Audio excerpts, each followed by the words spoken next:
അവിടെ ഒരു നെഗറ്റീവും ഇല്ല. അറിവിന്റെ കൂമ്പാരമാണ് ഭാര്യ ഭർത്താക്കന്മാര് തമ്മിലുള്ള ഡിസ്കഷൻ. അവിടെ കൊണ്ടുവന്നും വിതുരനോട് ഉള്ള ചരിത്രം അവസാനിപ്പിച്ചില്ല, പരീക്ഷത്തിനോടുള്ള എക്സ്പ്ലനേഷൻ അവസാനിപ്പിച്ചില്ല. കർദമ മഹർഷിയും ദേവഹൂതിക്കും ഒരു പെൺകുട്ടി ഉണ്ടായിരുന്നു. ആ പെൺകുട്ടി സിദ്ധാനാം കപിലോ മുനിഹി, കപില മഹർഷിക്കാണ് വിവാഹം കഴിച്ചു കൊടുത്തത്. അപ്പൊ ഈ ദേവഹൂതിയുടെ മകളും കപില മഹർഷിയും തമ്മിൽ ഒരു ചർച്ചയുണ്ട്. ആ ചർച്ച നിങ്ങൾ വായിച്ചാൽ ഭാരതീയ പൈതൃകത്തിന്റെ 5% നിങ്ങൾക്ക് ബൈഹാർട്ടാവും. സർവദർശനങ്ങളും ഈ കപില മഹർഷി വൈശേഷികം, യോഗം, സാഖ്യം, അതുപോലെ തന്നെ ന്യായം, എല്ലാം പൂർവമീമാംസ, ഉത്തരമീമാംസ. യഥാർത്ഥത്തില് പുരാണത്തിലൂടെ ഭാരതീയ പൈതൃകം എങ്ങനെയാ വിവരിച്ചിരിക്കുന്നത് എന്നറിയണമെങ്കിൽ ഈ അധ്യായത്തില് ഇവര് തമ്മിലുള്ള ചർച്ചയെ കുറിച്ചൊന്ന് മനസ്സിലാക്കിയാൽ വളരെ വ്യക്തമായിട്ട് അറിയാം. അവിടെ നിന്ന് നമ്മൾ 4-ാമത്തെ അധ്യായത്തിലേക്ക് കയറുകയാണ്. അവിടെ കുറച്ച് പുരാണ കഥയൊക്കെ പറഞ്ഞ് പരീക്ഷത്തിനെ ബോധ്യപ്പെടുത്തുകയാണ് ഭംഗിയായിട്ട്. ധ്രുവന്റെ ചരിത്രം, ധ്രുവന്റെ മകനായ വേനന്റെ ചരിത്രം, അവിടെ നിന്ന് പൃഥുവിന്റെ ചരിത്രം. എന്തിനാ 3 പേരുടെ ചരിത്രം അവിടെ പറഞ്ഞത്? വളരെ ലക്ഷ്യമുണ്ട്. പരീക്ഷിത്ത് മഹാരാജാവേ, അങ്ങ് ധർമ്മബോധമുള്ളവരാണ്, അങ്ങക്ക് അബദ്ധം പറ്റി, ഇത് ജീവിതത്തിൽ എല്ലാവർക്കും പറ്റുന്നതാണ് എന്ന് ഓർമ്മിപ്പിക്കാനാണ് ധൃതരാഷ്ട്രരുടെ ചരിത്രം പറഞ്ഞത്. അതുപോലെ തിങ്കേഴ്സിന്റെ കാര്യങ്ങൾ പറഞ്ഞത്. എന്നിട്ട് ധ്രുവനിലേക്ക് വന്നത്. ധ്രുവൻ ധർമ്മബോധമുള്ളവൻ, ഉജ്ജ്വലമായ കഴിവുള്ളവൻ, അത്രയും നല്ല മനുഷ്യന് ഒരു പുത്രൻ ജനിച്ചു, വേനൻ. അധർമ്മത്തിന്റെ മൂർത്തിമത് ഭാവമായി വേനൻ ജനിച്ചു. പരീക്ഷത്തിനെ കൊണ്ട് എന്ത് ഓർമ്മിപ്പിക്കാനാണ് ശ്രീശുക ബ്രഹ്മർഷി ആഗ്രഹിച്ചത്? നല്ല അച്ഛനും അമ്മയും ആയി എന്ന് പറഞ്ഞുകൊണ്ട് കാര്യമില്ല, മക്കള് നന്നാവണമെന്ന് നിർബന്ധമില്ല. അർത്ഥം മനസ്സിലായല്ലോ? നമുക്ക് ആശ്വസിപ്പിക്കാനുള്ള വരികളാണ്. അച്ഛനും അമ്മയും വളരെ നല്ലവര്, മക്കൾ അത്ര നന്നാവണം എന്നില്ല. അതുകൊണ്ട് വേനൻ അധർമ്മത്തിന്റെ മൂർത്തിമത് ഭാവം. തിരിച്ച് വേനൻ അധർമ്മത്തിന്റെ മൂർത്തിമത് ഭാവം. എന്നിട്ട് അടുത്ത മകൻ പൃഥുവാണ് ജനിച്ചത്. പൃഥു ധർമ്മത്തിന്റെ മൂർത്തിമത് ഭാവം. ഭാഗവതം പോകുന്ന പോക്ക് നോക്കുക. അതായത് അച്ഛനും അമ്മയും ആദിധർമ്മബോധമുള്ളവരായതുകൊണ്ട് മക്കൾക്ക് ധർമ്മബോധം ഉണ്ടാകണമെന്ന് നിർബന്ധമില്ല. അച്ഛനും അമ്മയും പൂർണ്ണമായിട്ടും അധർമ്മബോധമുള്ളവര്, അവരുടെ മക്കള് അധർമ്മബോധം തന്നെ ഉള്ളവരാവണം നിർബന്ധമില്ല. ധർമ്മബോധമുള്ളവര് ആയിത്തീരാൻ സാധ്യതയുണ്ട്. ഇത് പറയാൻ കാരണം പരീക്ഷിത്ത് മഹാരാജാവേ, ഈ കാലത്തിന് നിയതി എന്നൊന്നുണ്ട്, ഡെസ്റ്റിനി എന്നൊന്നുണ്ട്. പലതും നമ്മുടെ കയ്യിലല്ല മഹാരാജാവേ. അങ്ങേതിന് പരിധിക്കപ്പുറം ദുഃഖിക്കുന്നു. നമ്മളിങ്ങനെ ചിന്തിക്കാറുണ്ട്, എനിക്ക് എന്തുകൊണ്ട് ഈശ്വര ഇങ്ങനെ പറ്റി? ഞാൻ നല്ലത് മാത്രല്ലേ ചെയ്തിട്ടുള്ളൂ. അങ്ങനെയൊന്നുമില്ല. നല്ലത് ചെയ്താലും ചിലപ്പോ അബദ്ധം പറ്റിയെന്ന് വരും. ചിലപ്പോ കൊലച്ചതി ചെയ്തവനും നല്ല രീതിയിൽ ജീവിച്ചു എന്ന് വരും. ഇതൊക്കെ നമ്മുടെ കൺമുമ്പിൽ കാണുന്ന കാര്യങ്ങളാണ് എന്ന് ബോധ്യപ്പെടുത്താനാണ് 4-ാമത്തെ അധ്യായത്തില് പൃഥുവിന്റെയും അയാളുടെ അച്ഛൻ വേനന്റെയും അവിടെ അച്ഛൻ ധ്രുവന്റെയും എക്സാമ്പിൾ പറയുന്നത്. എന്നിട്ട് തൊട്ട് താഴെ അടുത്ത സ്കന്ധത്തിലേക്ക് കടന്നില്ല. അതിനു മുമ്പ് പുരഞ്ജനോപാഖ്യാനം നിങ്ങളത് ഓർമ്മയുണ്ടെന്ന് വിചാരിക്കുന്നു. ഒരു പുരഞ്ജനൻ നല്ല മനുഷ്യനാണ്, രാജാവ് പദവിയിലുണ്ടായിരുന്ന ആള്. എന്തിനാ പുരഞ്ജനോപാഖ്യാനം അവിടെ പറഞ്ഞത്? ധാരാളം യാഗങ്ങൾ നടത്തി, അനവധി പശുക്കളെ കൊന്നിട്ടാ യാഗം നടത്തിയത്. അന്നത്തെ കാലത്ത് യാഗം നടത്തിയാൽ പുണ്യം കിട്ടുന്ന ധാരണ. അതുകൊണ്ട് ഭംഗിയായിട്ട് യാഗം നടത്തി. അത് തെറ്റാണ്. എന്താ കാരണം? ഈ പുരഞ്ജനൻ രാത്രി കണ്ണടയ്ക്കുമ്പോ താൻ ഹോമിച്ച പശുക്കളൊക്കെ തന്നെ കുത്താൻ ഇങ്ങനെ വരുന്നതായിട്ടൊരു തോന്നല്. ഒരു പ്രാണിഹിംസ നടത്തിയിട്ടും യാഗങ്ങൾ ചെയ്യരുത്. അങ്ങനെ ചെയ്തു കഴിഞ്ഞാൽ മോക്ഷം കിട്ടും, സ്വർഗം കിട്ടും എന്നുള്ള ധാരണയൊന്നും പാടില്ല. കഥാരൂപത്തിൽ അവതരിപ്പിക്കുന്നത്. പുരഞ്ജനനുണ്ടോ? എനിക്കറിഞ്ഞൂടാ. അങ്ങേരുടെ ഡേറ്റ് ഓഫ് ബർത്ത് എത്രയാ? അതും എനിക്കറിഞ്ഞൂടാ. അങ്ങേരെ എവിടെയാ ജനിച്ചത്? എന്റെ വീട്ടിലല്ല. ബാക്കിയൊന്നും എനിക്കറിഞ്ഞൂടാ. അപ്പോ how it is said immaterial, where it is said immaterial, when it is said immaterial, and who said immaterial, to whom it is said immaterial, how it is said immaterial, what is said, that is important. അതാണ് important. ആ പുരഞ്ജനെ കൊണ്ട് പറയിപ്പിക്കുകയാണ് അദ്ദേഹത്തിന്റെ കഥകൾ. എന്താണത്? ഞാൻ യാഗം നടത്തി സ്വർഗത്തിലേക്ക് പോകാമെന്ന് വിചാരിച്ചു. യാഗം നല്ല കർമ്മമാണെന്ന് വിചാരിച്ചു.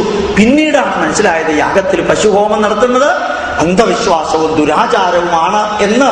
അപ്പൊ തെറ്റിദ്ധാരണകൾ മാറ്റണം.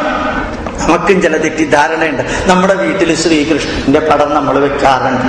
ശ്രീകൃഷ്ണന്റെ പടം കൊണ്ടുവച്ചാൽ ആദ്യം കൃഷ്ണന്റെ കയ്യിലുള്ള ഓടക്കുഴൽ മാറ്റും. കൃഷ്ണന്റെ കയ്യിലുള്ള ഓടക്കുഴൽ മാറ്റി. എന്താ അറിയോ?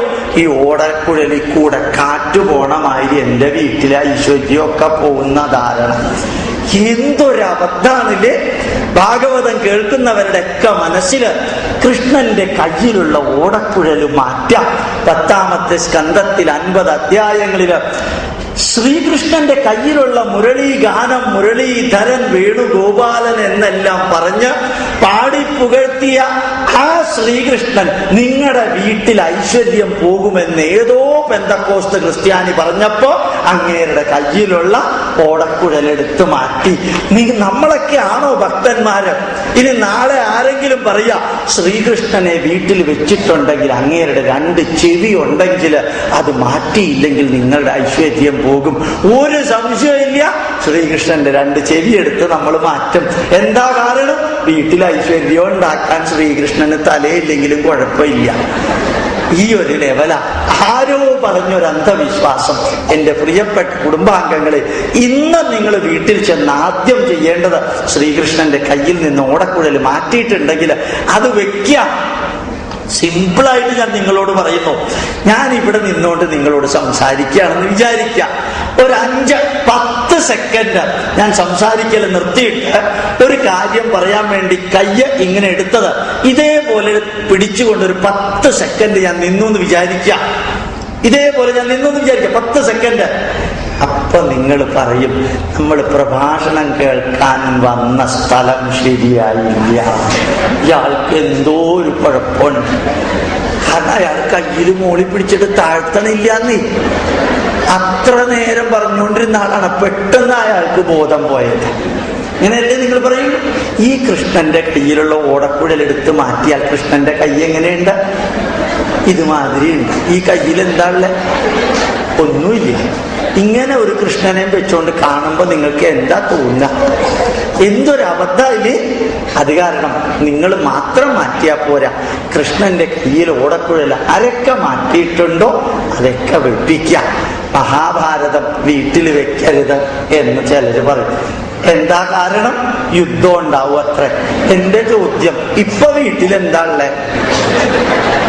സമാധാന? അങ്ങനെയാണെങ്കിൽ വെക്കണം. അപ്പൊ ഈ യുദ്ധം ഉണ്ടാവും. ഇത്രയും ഉജ്ജ്വലമായ 1,25,000 ശ്ലോകങ്ങളുള്ള ഈ മഹാഭാരതം വീട്ടിലല്ലാണ്ട് പിന്നെ അത് എവിടെയാ വെക്കുക? കാട്ടില ആണോ? കാട്ടിലാണോ വെക്കുക?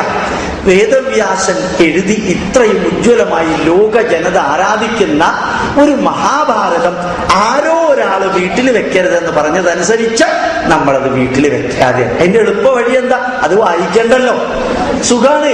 വീട്ടിൽ വെക്കാൻ പാടില്ലാതെ എങ്ങനെയാ വായിക്കാം? എന്റെ അടുത്തൊരു ചോദ്യം, രാമായണം വീട്ടിൽ വെക്കാമോ? അത് വെക്കാം. എന്താ കുഴപ്പം? അതിനകത്ത് യുദ്ധം ഇല്ലേ? രാവണന് യുദ്ധം ചെയ്തിട്ടില്ലേ രാമായണത്തില്? അതാരും പറഞ്ഞിട്ടില്ല. അത് കാരണം ഞാൻ വെക്കുന്നു. ആരെങ്കിലും ഗോപാലകൃഷ്ണൻ പറഞ്ഞാൽ മതി, രാമനും രാവണനും യുദ്ധം ചെയ്ത മാതിരി നിങ്ങളുടെ വീട്ടിൽ യുദ്ധം ഉണ്ടാവും, അത് കാരണം രാമായണം വെക്കരുത്. ഭാഗ്യായി. ഇത് കർക്കിടക മാസത്തിൽ വായിക്കണ്ടല്ലോ. അതും എടുത്ത് പുറത്തേക്കിടാൻ നമ്മൾ മടിക്കില്ല. എന്തൊരു കഷ്ടല്ലേ? ഞാൻ ഇതെടുത്തു പറയാം. പുരഞ്ജനോപാഖ്യാനത്തിൽ നമ്മൾ മനസ്സിലാക്കേണ്ടതുണ്ട്. പത്രം എടുത്തു നോക്കുമ്പോ ഈ ആഴ്ച നിങ്ങൾക്ക് അതിലെ ജ്യോതിഷ ഫലമാണ്. ഈ ആഴ്ച നിങ്ങൾക്ക് വിവാഹ യോഗമുണ്ട്. കാർത്തിക നക്ഷത്രക്കാരന് വയസ്സ് 87. ഈ ആഴ്ച നിങ്ങൾ വല്ല അർത്ഥം അതിനകത്തുണ്ടോ? ഈ മാസം നിങ്ങൾക്ക് വാഹനയോഗമുണ്ട്. വയസ്സ് 92. ഇനി അദ്ദേഹത്തിന് ഒറ്റ വാഹനേ കിട്ടാനുള്ളൂ. എവിടേക്കാ? മുകളിലേക്ക് പോകാനുള്ളത്. ഇതല്ല യഥാർത്ഥത്തിൽ നമ്മുടെ പൈതൃകം. നമ്മൾ എന്തൊക്കെയോ ആണെന്ന് ധരിച്ചു വെച്ചിരിക്കുന്നു. ഈ വീടിന്റെ ഈ ജനലെടുത്ത് ഇങ്ങോട്ട് മാറ്റിയാൽ വീട്ടിൽ ഐശ്വര്യം ഉണ്ടാവും. ഒരു ജനൽ മാറ്റിയാൽ ഐശ്വര്യം ഉണ്ടാവില്ല. വാസ്തുവിദ്യ കുറച്ച് പഠിച്ചാൽ 7 വർഷം ജ്യോതിഷം പഠിച്ച ഗോപാലകൃഷ്ണൻ പറയുന്നു, ഇങ്ങനെ നമ്മൾ നിങ്ങളെന്ന് ഞാൻ പറയുന്നില്ല, നമ്മൾ അന്ധവിശ്വാസികളാകരുത്. ഒന്ന് ചിന്തിച്ചു നോക്കുക. എത്ര യുക്തിസഹജമായ വിവരണങ്ങളാണ് ഭാരതത്തിൽ നൽകിയിരിക്കുന്നത്. നമ്മുടെ വീട്ടിൽ നമ്മൾ എഴുതി വെച്ചിരിക്കുന്നു, ഏറ്റുമാനൂരപ്പൻ ഈ വീടിന്റെ ഐശ്വര്യം. തൊട്ടിപ്പുറത്ത് എഴുതി വെക്കണം, ഈ വീട്ടിലുള്ളവരുടെ പ്രവൃത്തി ഈ വീടിന്റെ ഐശ്വര്യം എന്നാണ്. അതാ എഴുതേണ്ടത്. അല്ലാണ്ട് ഏറ്റുമാനൂരപ്പന് വേറെ പണിയുണ്ട്. നിങ്ങൾ കുളമാക്കിയ വീട് ശരിയാക്കലൊന്നും അല്ല അങ്ങേരുടെ പണി. ഞങ്ങൾക്ക് അങ്ങേരുടേതായിട്ടുള്ള ജോലിയുണ്ട്. അതുകൊണ്ട് കുറെ കള്ളന്മാരാണ് ഇതിലേക്ക് വരുന്നത്. അവരൊക്കെ ശരിയാക്കണ്ടേ? അല്ലാണ്ട് നിങ്ങളുടെ വീട്ടിലേക്ക് വന്ന് നിങ്ങളുടെ വീട് ശരിയാക്കാൻ നിൽക്കണോ, അതിൽ അവിടെ വരുന്ന കള്ളന്മാരെ ശരിയാക്കാൻ നിൽക്കണം? യഥാർത്ഥത്തിൽ ചിന്തിക്കാം. ഈ വീടിന്റെ ഐശ്വര്യം നിങ്ങളാണ്. ജനല് മാറ്റിയത് കൊണ്ടോ, ഈ ആഴ്ച നിങ്ങൾക്കെന്ന് പറഞ്ഞത് കൊണ്ടോ, ഈ മാസം നിങ്ങൾക്കെന്ന് പറഞ്ഞത് കൊണ്ടോ, അതല്ല മഹാഭാരതം വീട്ടിൽ വെക്കുന്നത് കൊണ്ടോ, അല്ലെങ്കിൽ രാമായണം വായിക്കുന്നത് കൊണ്ടോ വീട്ടിനകത്ത് ഒരു നെഗറ്റീവ് ഉണ്ടാവില്ല. നിങ്ങളുടെ ചെവിയും കണ്ണും നാക്കും മനസ്സും നന്മയ്ക്ക് വേണ്ടി ഉപയോഗിക്കുക. Use your ears, use your eyes, use your tongue and use your thinking capacity and power for positive things. Do good to others. Automatically you will be elevated yourself. നിങ്ങൾ ഉയരണം. വളരെ സിമ്പിള്. ഭാര്യാഭർത്തൃ ബന്ധം ദൃഢമാക്കണം. അതിന് ഇന്റൻഷനലി ശ്രമിച്ചേ മതിയാവും. അമ്മയും അച്ഛനും മക്കൾക്ക് നന്മ പറഞ്ഞു കൊടുക്കണം. അന്ധവിശ്വാസങ്ങളും ദുരാചാരങ്ങളും പോകും. വീണ്ടും ഞാൻ ഒരു വരി കൂടി ആവർത്തിക്കാൻ ആഗ്രഹിക്കുന്നു. വാസ്തുവിദ്യ തെറ്റാണെന്നല്ല ഞാൻ പറഞ്ഞത്, ജ്യോതിഷം തെറ്റാണെന്നല്ല ഞാൻ പറഞ്ഞത്. തെറ്റായിട്ട് വ്യാഖ്യാനിക്കുന്നു, തെറ്റായിട്ട് അതിനെ കരിവാരി തേക്കുന്നു എന്ന് സൂചിപ്പിക്കാൻ വേണ്ടിയാണ് പുരഞ്ജനോപാഖ്യാനത്തില് നല്ലൊരു രാജാവ് പശുവിനെ ഹോമിച്ചാൽ സ്വർഗം കിട്ടുമെന്ന് തെറ്റിദ്ധാരണയില് അത് ചെയ്തതിന്റെ പരിണതഫലം 4-ാം സ്കന്ധത്തില് അവസാനത്തിൽ പറയുന്നു. 5-ാമത്തെ സ്കന്ധത്തിലേക്ക് നമ്മൾ കടന്നു എന്ന് വിചാരിക്കാം. തുടക്കത്തിൽ ഒരു അമിട്ടുണ്ട് അതിനകത്ത്. പ്രിയവ്രതന്റെ കഥ. പ്രിയവ്രതൻ സൂര്യന്റെ ഭ്രമണവേഗത്തിൽ രഥമോടിച്ച പ്രിയവ്രതൻ സൂര്യൻ അസ്തമിക്കാത്ത ആ അവസ്ഥ കണ്ടു എന്നാ പറയുന്നത്. 5-ാമത്തെ സ്കന്ധത്തിൽ ആദ്യത്തെ ഭാഗം പറയുന്നു. അത്ര സയൻസ് അതിനകത്തുള്ളത്. ചിലപ്പോ സന്യാസിമാര് പ്രിയവ്രതൻ രഥമോടിച്ചു പോയി. അപ്പൊ ഈ ഭാഗവതം വായിക്കുന്ന ആളുടെയും കേൾക്കുന്ന ആളുടെയും മനസ്സിലൊക്കെ നമ്മളുടെ ഈ നാഷണൽ ഹൈവേയിലുള്ള ഗട്ടറിന്റെ ഓർമ്മയാ, കുഴിയുടെ ഓർമ്മയാ. ഇത്ര സ്പീഡിലൊക്കെ ഇയാൾക്ക് രഥം ഓടിച്ചാൽ ഇയാളുടെ രഥത്തിന്റെ ചക്രത്തിന്റെ അവസ്ഥ എന്താവും? അതൊന്നും അല്ല അവിടെ ചിന്തിക്കേണ്ടത്. കൺസെപ്റ്റ് എന്ത്, മെസ്സേജ് എന്ത്, സയൻസ് എന്ത്. അത് കഴിഞ്ഞ് താഴത്തേക്ക് ഇറങ്ങിയാൽ ഋഷഭരാജൻ വളരെ ഗംഭീരായിട്ടുള്ള ജഡഭരതന്റെ നല്ല ചരിത്ര വരിക. നല്ല ജ്ഞാനിയാണ്. ഒരു മാനിനെ കുറിച്ച് ആലോചിച്ച് ജഡഭരതന്റെ ജന്മമൊക്കെ പോയി പണ്ഡിത കുലത്തിൽ ജനിച്ചു. രഘുഗണന്റെ പല്ലക്ക് ചുമന്നുകൊണ്ട് നടന്നു. എന്താ നിങ്ങൾ 5-ാമത്തെ സ്കന്ധത്തിൽ പഠിച്ചത്? ജ്ഞാനിയാണെങ്കിലും ജ്ഞാനിയാണെന്ന് മറ്റുള്ളവരെ ബോധ്യപ്പെടുത്തണം. കുറച്ചെങ്കിലും ഷൈൻ ചെയ്യാനല്ല പറഞ്ഞത്. ജഡഭരതൻ സൈലന്റ് ആയിട്ടിരുന്നു. അറിവുണ്ടായാൽ മാത്രം പോരാ, അറിവുള്ളവനാണെന്ന് ബോധ്യപ്പെടുത്തുകയും വേണം. സത്യം പറഞ്ഞാൽ മാത്രം പോരാ, പറയുന്നത് സത്യമാണെന്ന് ബോധ്യപ്പെടുത്തുകയും വേണം. ആത്മാർത്ഥത ഉണ്ടായാൽ മാത്രം പോരാ, ആത്മാർത്ഥമായിട്ടാണ് പ്രവർത്തിക്കുന്നത് എന്ന് ബോധ്യപ്പെടുത്തുകയും വേണം. വളരെ നല്ലൊരു സന്ദേശമാണ്. അതായത് ഹനുമാൻ ലങ്കയിൽ ചെന്ന് സീതാദേവിയുടെ അടുത്ത് മൊത്തം കാര്യങ്ങൾ പറഞ്ഞു കഴിഞ്ഞ് ഹനുമാൻ പറഞ്ഞു, ഞാൻ ദേവിയെ കണ്ടു എന്നുള്ളതിന് പ്രൂഫ് ശ്രീരാമന് കൊടുക്കണം. എന്ത് പ്രൂഫാ ഉള്ളത്? ത്രേതായുഗത്തിലെ പ്രൂഫേ. ഹനുമാനാ ചോദിക്കുന്നത്, നിങ്ങളെ കണ്ടു എന്നുള്ളതിന് പ്രൂഫ് വേണം, തെളിവ് വേണം. ഇല്ലെങ്കിൽ ഞാൻ ശ്രീരാമന്റെ അടുത്ത് എന്നിട്ട് വർക്ക് റിപ്പോർട്ട് കൊടുക്കാണ്. ഞാൻ അപ്പുറത്തേക്ക് ചാടി, കുറച്ച് കഴിയുമ്പോൾ അവിടെ മൊത്തം കത്തിച്ചു, അത് കഴിഞ്ഞ് ഇപ്പുറത്തേക്ക് ചാടി, ഞാൻ സീതയെ കണ്ടു. നീ സീതയെ തന്നെയാണ് കണ്ടെന്നുള്ളതിന് എന്താ തെളിവ്? സീതയെ ഞാൻ കണ്ടത്, ഒരു സംശയമില്ല. നീ കുരങ്ങനല്ലേ, നീ പറഞ്ഞ ഞാനെങ്ങനെയാ വിശ്വസിക്കാം? തെളിവ് വേണം. അപ്പൊ കാര്യങ്ങൾ ചെയ്തു തീർത്താൽ മാത്രം പോരാ, ചെയ്തു തീർത്തതിന്റെ തെളിവ് വേണം. അതുകൊണ്ടാണ് സീതയുടെ കയ്യിൽ നിന്ന് മോതിരവും കൊണ്ട് ശ്രീരാമന്റെ അടുത്ത് വന്നത്. You are A scholar, prove that you are a scholar. You are a dedicated man, prove that you are a dedicated man. You are a devoted man, prove that you are a devoted man. You are truthful and loyal, prove that you are truthful and loyal. അവിടെയാണ് നമുക്ക് ജഡഭരതന്റെ കഥ ഓർമ്മ വരുന്നത്. ഒരു ജ്ഞാനി, അയാളുടെ തലയിൽ രഥം, അയാളുടെ തലയിൽ പലതും കെട്ടിവെച്ചു, പല്ലക്ക, അപ്പോഴൊക്കെ മിണ്ടാതിരുന്നു. പക്ഷേ കുറച്ചു കഴിഞ്ഞപ്പോ രഘുഗണന് ബോധ്യം വന്നു, ജഡഭരതൻ കപ്പാസിറ്റി ഉള്ള പാർട്ടിയാണ്. എങ്ങനെയാ ബോധ്യം വന്നത്? ഇയാളുടെ തലയറക്കാൻ വേണ്ടി ഭദ്രകാളിയുടെ അടുത്ത് പോയി. അവിടെ ചെന്നപ്പോഴാ ഭദ്രകാളി വരുമോ എന്തോ ചെയ്തു എന്നാ തോന്നണത്, എനിക്കറിഞ്ഞൂടാ. ഏതായാലും തൽക്കാലം തലയറത്തില്ല. തലയറത്തിരുന്നെങ്കിൽ എന്തു സംഭവിക്കുമായിരുന്നു? എന്റെ ചിന്തകളൊക്കെ കുനിഷ്ട ചിന്തകളാണ് എന്റെ. അത് കാരണം ഞാൻ ഇങ്ങനെയൊക്കെ ആലോചിക്കുന്നത്. അതായത് തലയെങ്ങാനോ അറുത്തിരുന്നെങ്കിൽ ഈ ജഡഭരതൻ എന്ന ജ്ഞാനിയുടെ കഥ കൃഷ്ണാരാമ ഗോവിന്ദ. അതിനു മുമ്പ് തന്നെ പ്രതികരിക്കണ്ടേ? ആ പ്രതികരിക്കല് ജഡഭരതൻ ചെയ്തില്ല. അപ്പൊ ജഡഭരതന്റെ പിന്നീട് എന്താ ചെയ്ത്? രഘുഗണന്റെ അടുത്ത് ഈ പ്രപഞ്ചത്തെ കുറിച്ചുള്ള വിവരണം കൊടുക്കാം. അതൊന്ന് നിങ്ങൾ വായിക്കണം. ആരാണ് ഭൂമി സ്ഫെറിക്കൽ ഷേപ്പ് ആണെന്ന് കണ്ടുപിടിച്ചത്? ആരാണ് ലാറ്റിറ്റ്യൂഡും ലോഞ്ചിറ്റ്യൂഡും കണ്ടുപിടിച്ചത്? ആരാണ് ഭൂമിയുടെ ഭ്രമണ വേഗത കണ്ടുപിടിച്ചത്? ആരാണ് 7 കോണ്ടിനെന്റിന്റെ ഏരിയ കണ്ടുപിടിച്ചത്? നിങ്ങൾ ഒന്ന് വായിച്ചു നോക്കണം. 5-ാമത്തെ സ്കന്ധത്തില് ജഡഭരതൻ പറയുന്ന അറിവിന്റെ മൂർത്തിമത് ഭാവമായ ജോഗ്രഫി, അതുപോലെ അസ്ട്രോണമി, ജോഗ്രഫി ആൻഡ് അസ്ട്രോണമി. എങ്ങനെ രാവും പകലും ഉണ്ടാകുന്നു, എങ്ങനെയാണ് ഋതുക്കൾ മാറുന്നത്, എങ്ങനെ ഉത്തരായണം ദക്ഷിണായനം ഉണ്ടാകുന്നു, ഇത് മുഴുവനും ഭാഗവതത്തില് പദാനുപദം ശുദ്ധ ശാസ്ത്രത്തിന്റെ അടിസ്ഥാനത്തില് 5-ാമത്തെ സ്കന്ധത്തില് വിവരിക്കുന്നുണ്ട്. ഭാഗവതത്തില് ശാസ്ത്രം എവിടെയാണെന്ന് ചോദിച്ചാൽ ഇങ്ങനെ തപ്പി നടക്കേണ്ട ആവശ്യമില്ല. വെട്ടിയെടുത്ത് മുമ്പിൽ പ്ലേറ്റിൽ വെച്ച് തരാൻ പാകത്തിനുണ്ട്. ഭൂമിയുടെ ആകർഷണത്തെക്കുറിച്ചും റൊട്ടേഷനെ കുറിച്ചും റെവല്യൂഷനെ കുറിച്ചും സൂര്യന്റെ ഉത്തരയാനം ദക്ഷിണയാനത്തെ കുറിച്ചും ഋതുക്കളുടെ മാറ്റത്തെക്കുറിച്ചും ഭൂമിയുടെ ചെരിവിനെ കുറിച്ചും 7 കോണ്ടിനെന്റുകളെ കുറിച്ചും. അതിൽ ക്രൗഞ്ചദ്വീപ് കേട്ടിട്ടുണ്ടാവില്ലേ? ക്രൗഞ്ചം പക്ഷി, പക്ഷിയുടെ ആകൃതിയിലുള്ള ദ്വീപ് ഏതാണ്? South America. പ്ലക്ഷദ്വീപ്, പ്ലാസിന്റെ ഇലയുടെ ആകൃതിയിലുള്ള കോണ്ടിനെന്റ് ഏതാണ്? North America. ജംബുദ്വീപ്, ജംബു എന്ന് വെച്ചാൽ എന്താണ്? ജാമ്പുക വൃക്ഷം, ചാമ്പക്ക വൃക്ഷം. കേട്ടിട്ടുണ്ടാവും ഞാൻ ധരിക്കുന്നു. നിങ്ങൾ മലയാളികളായ സ്ഥിതിക്ക് കേട്ടിരിക്കാൻ സാധ്യതയില്ല. അപ്പൊ ചാമ്പക്ക എങ്ങനെയുണ്ട്? ചാമ്പക്കയുടെ മുകൾ വശം ഇങ്ങനെ, അത് കഴിഞ്ഞിട്ട് ഇങ്ങനെ വന്ന് ഇങ്ങനെയാണ് ചാമ്പക്ക ഉണ്ടാവും. നമ്മുടെ ഏഷ്യ ഭൂഖണ്ഡം എങ്ങനെയുണ്ട്? ചാമ്പക്കയുടെ ആകൃതിയിലാണ് ഏഷ്യ ഭൂഖണ്ഡം ഉള്ളത്. ഇതിന്റെ ഏറ്റവും ചുവട്ടിലാണ് കേരളീയരുള്ളത്. കേരളം എങ്ങനെയാണ് ഉണ്ടാക്കിയത്? കോടാലി എറിഞ്ഞ്. എങ്ങനെയാ കോടാലി എറിയാൻ കാരണം? കയ്യിലിരിപ്പ് അന്നും ഇന്നും ശരിയല്ല. ഇല്ലെങ്കിൽ കോടാലി എറിയേണ്ട വല്ല കാര്യമുണ്ട്? ഒരു നാടുണ്ടാക്കാൻ കോടാലി എറിഞ്ഞായിട്ട് നിങ്ങൾ കേട്ടിട്ടുണ്ട്? ഈ നാട് മാത്രമാണ്. അന്നും നമ്മൾ ശരിയല്ല, ഇന്നും ശരിയല്ല.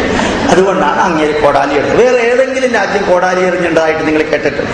ആ രാജ്യത്തിലേക്ക് കയറുമ്പോൾ, കന്യാകുമാരിയിൽ നിന്ന് ഇങ്ങോട്ട് വരുന്നെങ്കിൽ ആദ്യം കേരളത്തിലേക്ക് കയറുമ്പോൾ പാറശാല, അവിടെ തുടങ്ങുന്നുണ്ട് പാറശാല. അപ്പൊ യഥാർത്ഥത്തില് ഇങ്ങനെയുള്ള 7 കോണ്ടിനെന്റുകളെ കുറിച്ചുള്ള വിവരണം അത്ര സയന്റിഫിക് ആയിട്ട് ജോഗ്രഫി കൊടുത്തിരിക്കുന്നത് ഭാഗവതത്തിൽ 5-ാമത്തെ സ്കന്ധം. അത് കഴിഞ്ഞ് 6-ാമത്തെ സ്കന്ധത്തിലേക്ക് കടന്നപ്പോ അജാമിളന്റെ മോക്ഷമൊക്കെ കിട്ടിയ കഥ. ആ കഥയിലൊക്കെ കുറച്ച് അർത്ഥമുണ്ട്. നാരായണ എന്ന് വിളിച്ചു. നിങ്ങൾ നാരായണ എന്ന് വിളിച്ചിട്ട് മോക്ഷത്തിലേക്കൊന്നും പോകാൻ പോണില്ല, അത് ഉറപ്പാണ്. നിങ്ങൾ ഒത്തിരി പഠിക്കണം, പഠിച്ചാലേ മോക്ഷത്തിലേക്ക് പോകുള്ളൂ. മോക്ഷം എന്ന് പറഞ്ഞാൽ എന്താണെന്നറിയോ? ഒരു വാൻകൂവർ കഴിഞ്ഞതിന്റെ മുമ്പിലത്തെ ആഴ്ച അമേരിക്കയിലായിരുന്നു.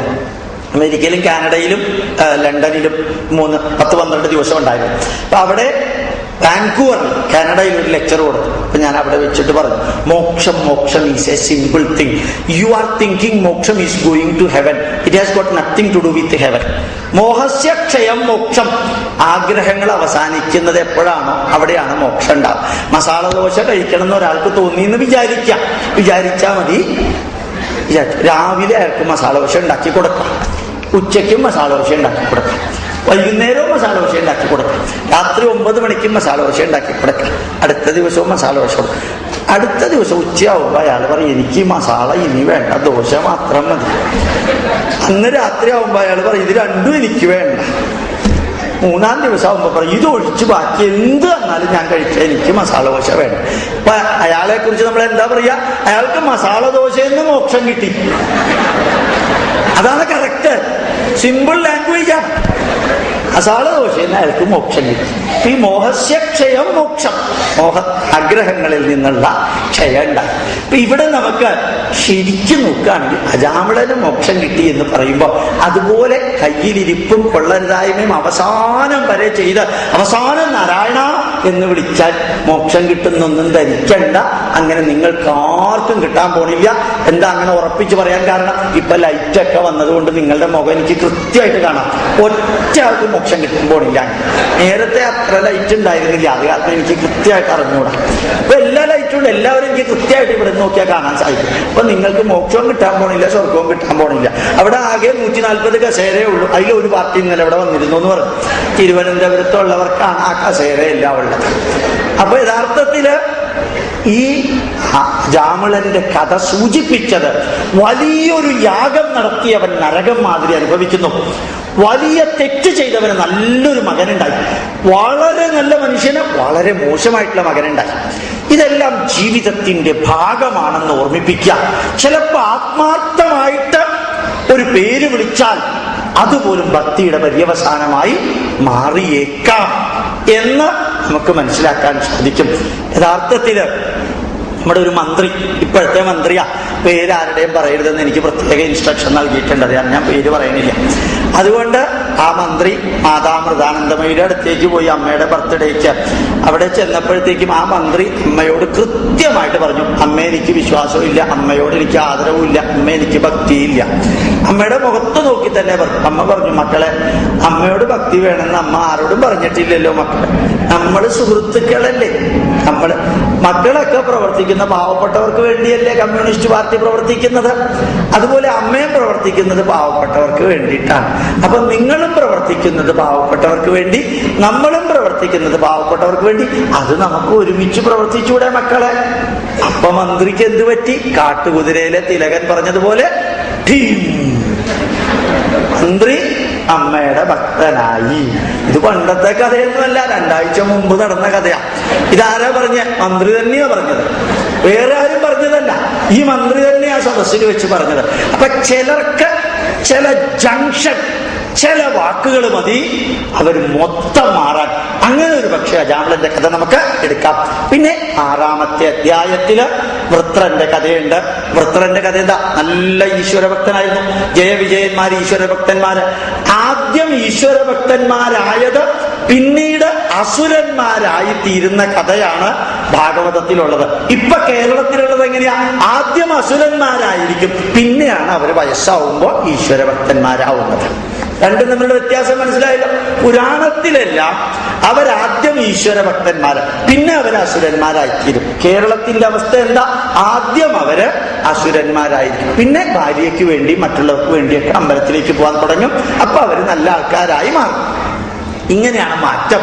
അപ്പൊ ഈ 6-ാം അധ്യായത്തിൽ വൃത്രാസുരന്റെ കഥയൊക്കെ പറയുന്നുണ്ട്. എന്തിനറിയോ? വളരെ സിമ്പിളാ.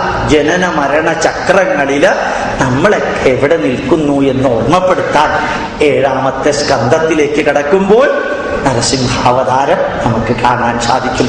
പ്രഹ്ലാദനോട് അവധൂതൻ ഉപദേശിക്കുന്ന വരികളുണ്ട്. ഒരു പുസ്തകം എടുത്തൊന്ന് എഴുതി നോക്കുക. നരസിംഹമൊക്കെ വന്നു, തൂണിൽ നിന്നൊക്കെയാ വന്നത്. അതൊക്കെ നിങ്ങളുടെ ഇഷ്ടമായി നിങ്ങൾ പറഞ്ഞോളാം. നരസിംഹം തൂണിൽ നിന്ന് വന്നോ വീട്ടിൽ നിന്ന് വന്നോ അതൊക്കെ നിങ്ങളുടെ ഇഷ്ടമാണ്. പിന്നെ നരസിംഹാവതാര സമയത്ത് പാനകം കുടിക്കല് മാത്രമല്ല ഭക്തി എന്നൊന്ന് ഓർത്തേക്കണമെന്ന് മാത്രം. അതിനകത്ത് വലിയൊരു സയൻസ് ഉണ്ട്. ഏതാണ്? അണോരണീയാൻ മഹതോ മഹീയാൻ ആത്മാ ഗുഹായാം നിഹിതോസ്യ ജന്തു. അണുക്കളിൽ വെച്ച് ഏറ്റവും ചെറിയ അണുവിലും മഹത്തായതിൽ വെച്ച് ഏറ്റവും മഹത്തായ പ്രപഞ്ചത്തിലും ജീവാത്മാവിന്റെ രൂപത്തിൽ സർവചരാചരങ്ങളിലും നിവസിക്കുന്ന ചൈതന്യമേതാണോ അതാണ് ഈശ്വരൻ എന്ന് പുരാണങ്ങളില് കഥാരൂപത്തിൽ പ്രസന്റ് ചെയ്തത് ഉപനിഷത്ത് വരികളാണ്. തൂണിലും തുരുമ്പിലും ഈശ്വരനുണ്ട് എന്ന് പറയുമ്പോൾ നമ്മളൊന്ന് ബോധ്യപ്പെടുത്തണ്ടേ? പ്രഹ്ലാദൻ നാരായണനെ വിളിച്ച ആ ഗട്സ്, ആ ലെവലിൽ എത്തിയപ്പോൾ തൂണിൽ നിന്ന് പോലും ഈശ്വരാവതാരം ഉണ്ടായി എന്ന് നമുക്ക് ഡെമോൺസ്ട്രേറ്റ് ചെയ്യിക്കാനുള്ള ഒരു സന്ദേശം. അതൊരു കഥയാണെങ്കിൽ ഒരു സന്ദേശം. എന്നിട്ട് ആ പ്രഹ്ലാദന്റെ അടുത്ത് അതിഗംഭീരായിട്ട് അവധൂതൻ ധർമ്മബോധം വിവരിക്കുന്നുണ്ട്. ഭാര്യാധർമ്മം, ഭർത്തൃധർമ്മം, മാതൃധർമ്മം, പിതൃധർമ്മം, പുത്രധർമ്മം, ഇതൊക്കെ എന്തിനാ പ്രഹ്ലാദനോട് ഉപദേശിക്കുന്നത്? നമ്മൾ ഭാഗവതം വായിക്കുന്ന ഉറപ്പുള്ളത് കൊണ്ട് നമുക്ക് വേണ്ടിയായി ഉപദേശിച്ചിരിക്കുന്നത്. അത് 7ാമത്തെ അധ്യായത്തിൽ ഗംഭീരായിട്ട് നമുക്ക് കാണാൻ സാധിക്കും. അധ്യായമല്ല, 7ാമത്തെ സ്കന്ധത്തില് 8ാമത്തെ സ്കന്ധത്തിലേക്ക് നമ്മൾ കടക്കുമ്പോൾ വാമനാവതാരം മഹാബലിയുടെ ചരിതം കാണാൻ സാധിക്കും. കഷ്ടം തോന്നാറുണ്ട് ചിലപ്പോ. നമ്മളിപ്പോ മഹാബലിയെ ദളിതനായിട്ടാണ് എടുത്തിരിക്കുന്നത്. മഹാവിഷ്ണുവിനെ വരേണ്യവർഗത്തിന്റെ സവർണ ഫാസിസ്റ്റ് പിന്തിരിപ്പൻ മൂരാച്ചി മരട് കുണ്ടന്നൂര് തലയോലപ്പറമ്പ് കോട്ടയം വഴിക്ക് എന്തൊക്കെയാ നമ്മൾ വിഷ്ണുവിനെ കുറിച്ച് പറയാ? അത് വായിച്ചിട്ടുണ്ടോ നിങ്ങൾ 8ാമത്തെ സ്കന്ധം ഒന്ന് വായിച്ചിട്ടുണ്ടോ? മഹാബലി പറയുന്ന വരികളുണ്ട്. വാമനൻ മഹാവിഷ്ണു തന്നെ എന്റെ അടുത്ത് കൈനീട്ടി വരാൻ ഇടയായി. ഞാൻ കൊടുക്കുന്നവനാണ്, വാങ്ങിക്കാൻ വന്നത് ഈശ്വരൻ. ആരാ ഉയർന്നവൻ? കൊടുക്കുന്നവൻ. The giver is greater than the taker. English ഒക്കെ തെറ്റായിട്ട് ഉപയോഗിച്ചത്. മഹാബലി പറയാണ്, മഹാവിഷ്ണു എന്റെ മുമ്പിൽ വന്നുവെങ്കിൽ അതിനേക്കാൾ വലിയൊരു പുണ്യം എനിക്ക് എന്താ വേണ്ടത്? എന്തു വേണമെങ്കിൽ ചോദിച്ചോളൂ, എവിടേക്ക് വേണമെങ്കിലും പോകാൻ തയ്യാറാണ്. അതാണ് മഹാബലിയുടെ പ്രത്യേകത. അസുര ചക്രവർത്തിയാണ്. നെഗറ്റീവ് ഉണ്ട്. ഈ ഈശ്വരന്മാരെ വെറുതെ ഇരുത്തില്ല. കുഴപ്പം മഹാബലിക്കുണ്ട്. അവസാനം സർവ്വതും ദാനം ചെയ്ത് കഴിഞ്ഞപ്പോ മഹാബലി തല താഴ്ത്തി കൈ വെക്കാൻ കൊടുത്തപ്പോൾ, കാല് വെക്കാൻ കൊടുത്തപ്പോ മഹാവിഷ്ണു പറയുന്നത്, സുതലത്തിന്റെ രാജാതിരാജനായി ഉപേന്ദ്ര പദവിയില്, ഇന്ദ്രന്റെ സഭ ഉപേന്ദ്ര പദവിയില് നിനക്ക് ഞാൻ ഒരു സ്ഥാനം നൽകുകയാണ്. ഈ ലോക ജനത ഇരിക്കുന്നിടത്തോളം മഹാബലി ചക്രവർത്തിയെ ലോകം മറക്കില്ല എന്ന് വിവരിക്കുന്ന വരികള് ഇവിടെ ദളിതനില്ല. ചവിട്ടിത്താഴ്ത്തി പാതാളത്തിലേക്ക് കൊണ്ടുപോയി മണ്ണാങ്കട്ട. മണ്ണാങ്കട്ട വെച്ചാൽ മനസ്സിലായില്ലേ? ഇംഗ്ലീഷില് സോയിൽ കേക്ക്. ചിലപ്പോ ചിലത് ഇംഗ്ലീഷിൽ പറയാ നല്ലതില്ലേ? നമ്മളിപ്പോ ഈ മാങ്ങാത്തൊലി എന്ന് പറഞ്ഞാൽ ശരിയാവില്ല. ഇപ്പൊ എന്താ പറയാ, epicarp of the mango fruit എന്ന് പറയാം. ഇപ്പൊ മാങ്ങോ തേങ്ങാക്കൊല എന്ന് പറഞ്ഞാൽ തെറ്റാണ്. ബഞ്ച് ഓഫ് കോക്കനട്ട് എന്ന് പറയാം. ഇപ്പൊ എളുപ്പമാണ്.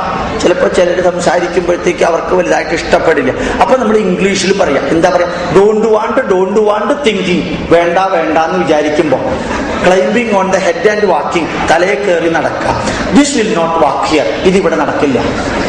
ഇംഗ്ലീഷിൽ പറഞ്ഞാൽ നല്ലൊരു ഗെറ്റപ്പ് ഉണ്ട്. Don't want thinking. വേണ്ട എന്ന് വിചാരിക്കുമ്പോ climbing on the head and walking, തലയെ കയറി നടക്കാം. This will not walk here, ഇതിവിടെ നടക്കില്ല എന്ന് പറയാൻ ഇംഗ്ലീഷിൽ വേണമെങ്കിൽ. ഇവിടെയും നമുക്ക് കാണാൻ സാധിക്കും. മഹാബലി ചക്രവർത്തിയെ ചവിട്ടി താഴ്ത്തി എന്ന് പറയുന്നത് ഒന്നും ചരിതത്തിന്റെയോ ഭാഗമല്ല. മഹാബലി ചക്രവർത്തിയെ നമുക്ക് എന്താ പറ്റിയത്? നമ്മൾ പാണ്ഡ്യ ചോള വംശത്തിലെ മാമല്ലനുമായിട്ട് കൂട്ടിച്ചേർത്തു. അതാ പറ്റിയത്. ഈ ഭാഗവത ഭാരത കഥാപാത്രത്തെ ചരിത്ര പുരുഷൻ മഹാബലിപുരം സ്ഥാപിച്ച മാമല്ലനുമായിട്ട് കൂട്ടിച്ചേർത്തു. അതായത് പുരാണ കഥാപാത്രമായ ധർമ്മശാസ്താവിനെ 350 വർഷങ്ങൾക്ക് മുമ്പ് പന്തള രാജാവിന് കാട്ടിൽ കിടന്ന് കിട്ടിയ അയ്യപ്പൻ എന്ന കുട്ടിയുമായിട്ട് ചേർത്തു. അതാണ് നമ്മൾ ചെയ്തത്. ഇത് ചരിത്രവും പുരാണവും മിക്സ് ചെയ്തു. എന്നിട്ട് നമ്മളോട് ചോദിക്കുന്ന ചോദ്യങ്ങൾക്ക് നമുക്ക് ഉത്തരവില്ല. അത് സാരമില്ല, അറിയണമെന്നേ ഉള്ളൂ. പുരാണ കഥാപാത്രമാണ് ശാസ്താവ്, ചരിത്ര കഥാപാത്രമാണ് അയ്യപ്പൻ. ഇവിടെ അയ്യപ്പനും ഈ ശാസ്താവും ഒരുമിച്ച് ചേർത്തു.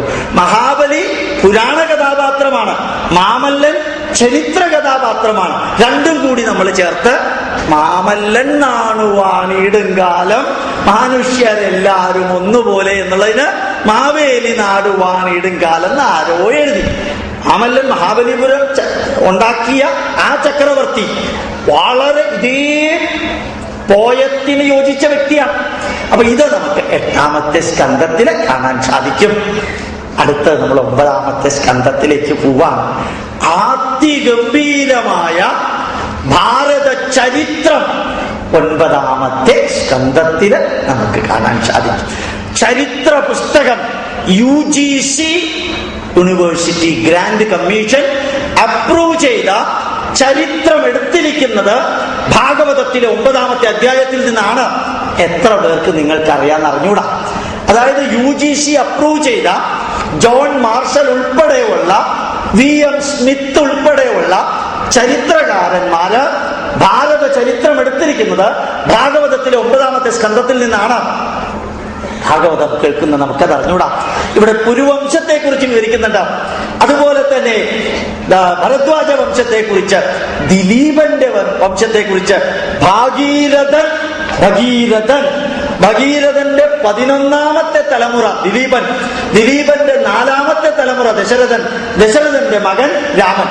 അത്ര ഭംഗിയായിട്ട് ആ ചരിത്രം, ഇക്ഷ്വാകു വംശം, സൂര്യവംശം, ചന്ദ്രവംശം, പുരുവംശം, അതുപോലെ തന്നെ അനവധി രാജവംശങ്ങള് പദാനുപദം വിവരിക്കുന്ന ചരിത്രം മാത്രം അറിയാൻ ആഗ്രഹമുള്ളവരുണ്ടെങ്കിൽ 9ാമത്തെ സ്കന്ധത്തിലേക്ക് ഒന്നിറങ്ങിച്ചില്ല. ഞാൻ എത്ര സ്കന്ധം പറഞ്ഞു? ഞാൻ പറഞ്ഞത് 9 സ്കന്ധം. 10ാമത്തെ സ്കന്ധമാണ് 90 അധ്യായങ്ങളിലൂടെ ശ്രീകൃഷ്ണന്റെ ചരിത്രം. അത് നിങ്ങൾ ഒത്തിരി അധികം കേട്ടിട്ടുണ്ടാവും. മറക്കാതിരിക്കാൻ ശ്രദ്ധിക്കേണ്ടത് 11ാമത്തെ അധ്യായം. അത് മറക്കരുത്. 11ാമത്തെ സ്കന്ധം 31 അധ്യായങ്ങളാണ് അതിലുള്ളത്. 11ാമത്തെ സ്കന്ധത്തില് 31 അധ്യായം. ഒരധ്യായം ഒരു ദിവസം വെച്ച് പഠിച്ച് 1 മാസം കൊണ്ട് ഭാഗവത സന്ദേശം എന്താണെന്ന് മനസ്സിലാക്കാൻ ശ്രമിക്കുക. സർവധർമ്മങ്ങളും സർവ ഫിലോസഫിയും സർവവിധ ആത്മീയതയും സർവവിധ ആചാരങ്ങളും പദാനുപദം ശ്രീകൃഷ്ണൻ വിവരിക്കുന്നുണ്ട്.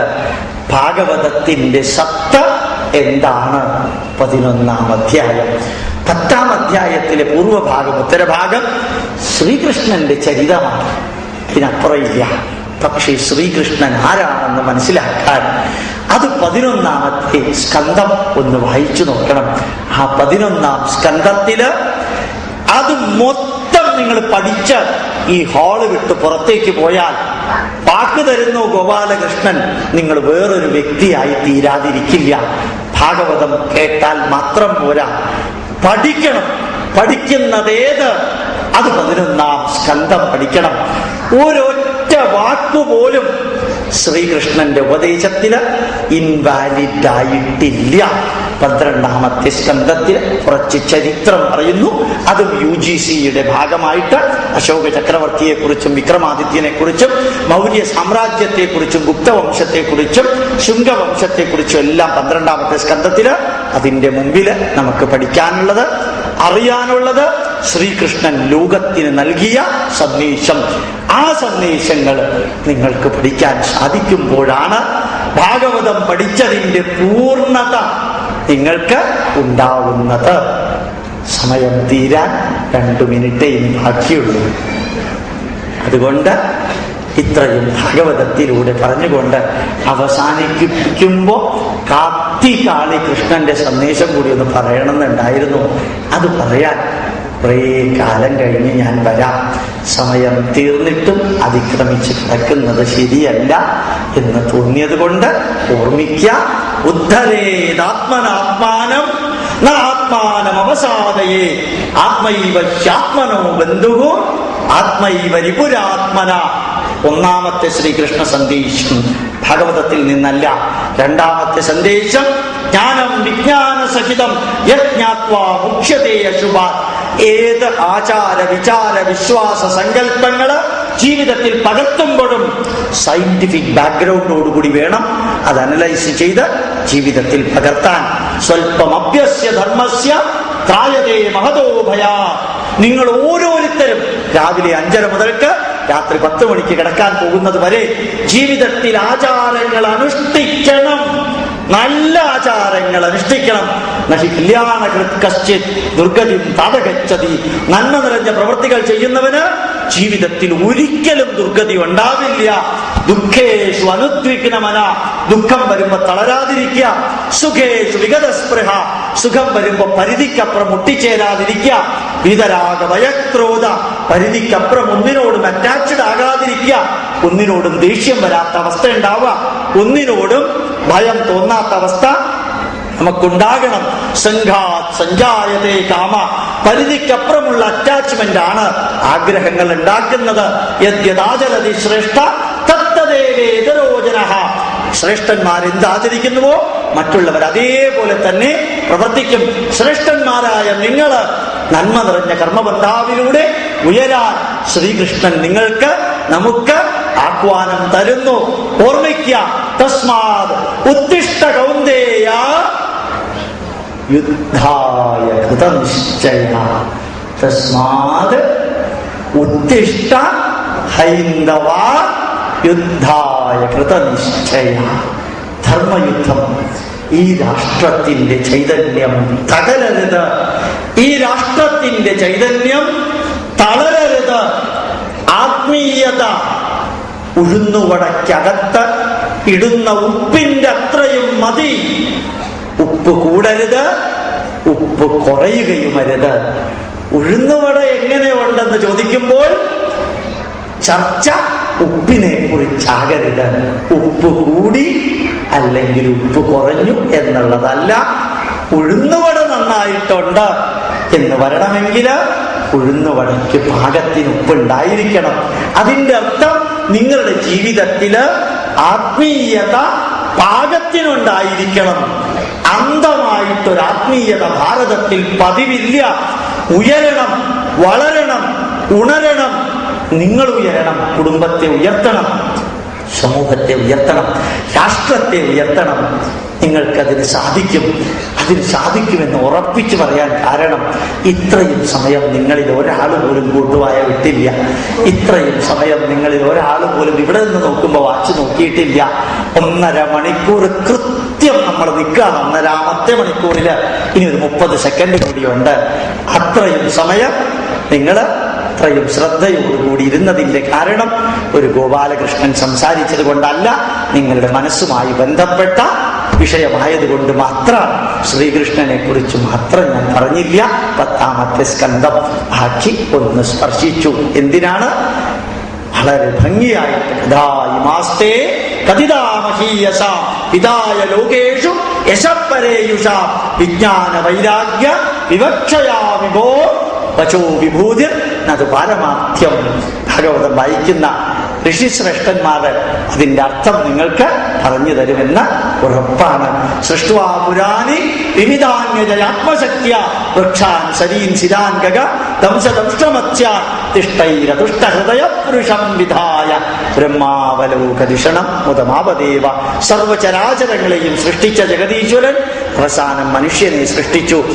ഈ പ്രപഞ്ച ചൈതന്യത്തെ കുറിച്ച് പഠിക്കാനും പഠിപ്പിക്കാനും കഴിവുള്ള മനുഷ്യനെ ഈശ്വരൻ സൃഷ്ടിച്ചത് ജ്ഞാനയോഗിയായി ഉയരാനാണ്, മറ്റുള്ളവർക്കത് പറഞ്ഞു കൊടുക്കാനാണ്. പരമപവിത്രമായ ഭാരതത്തിന്റെ മക്കളായി ജനിക്കാൻ ഭാഗ്യം കിട്ടിയ എന്റെ പ്രിയപ്പെട്ട കുടുംബാംഗങ്ങളെ, നിങ്ങൾ ആ പൈതൃകം പഠിക്കണം, പഠിപ്പിക്കണം. അവസാനത്തെ ശ്വാസത്തിന് മുമ്പ് നിങ്ങൾക്ക് ചെയ്യാൻ സാധിക്കുന്നത് മുഴുവനും ചെയ്യണം. കരയാനും ദുഃഖിക്കാനും വേവലാതിപ്പെടാനും നമുക്കാർക്കും സമയമില്ല. നമ്മൾ ചെയ്യേണ്ടത് അവസാനത്തെ ശ്വാസത്തിന് മുമ്പ് ചെയ്തു തീർക്കാനുള്ളതെല്ലാം ചെയ്യുക. നിങ്ങളുടെ ജീവിതം ധന്യമാകട്ടെ, നിങ്ങളുടെ ജീവിതം ധന്യമാകട്ടെ, നിങ്ങളുടെ ജീവിതം ധന്യമാകട്ടെ. ആയുസ്സും ആരോഗ്യവും ഐശ്വര്യവും സമ്പൽ സമൃദ്ധിയും ശ്രീകൃഷ്ണനും ജഗതീശ്വരനും നിങ്ങൾക്ക് ചൊരിയട്ടെ എന്ന് നിറഞ്ഞ ഹൃദയത്തോടുകൂടി പ്രാർത്ഥിച്ചുകൊണ്ട് എൻ്റെ വാക്കുകൾ അവസാനിപ്പിക്കുന്നു. നിങ്ങൾക്ക് പ്രണാമം, പ്രണാമം, പ്രണാമം.